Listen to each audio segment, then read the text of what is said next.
அமாவாசை பௌர்ணமியில் தெய்வ வழிபாடுகள் பரிகாரம் பூஜைகள்லாம் ஏன் செய்கிறாங்க? இதான் ஒரு கேள்வி. அமாவாசை இல்லை பௌர்ணமி, இது ரெண்டுமே வச்சுக்குவோம்.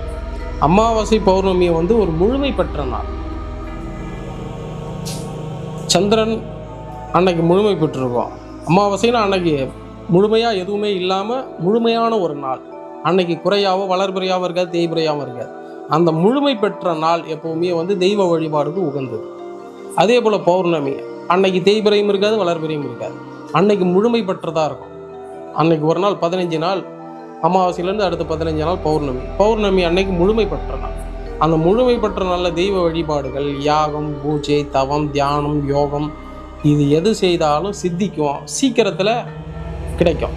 ஏன்னா கிரகங்களுக்கும் இந்த பிரபஞ்சம், கிரகம், தியானம், தவம், யோகம் இது எல்லாமே ஒன்றோடு ஒன்று இணைஞ்சிது.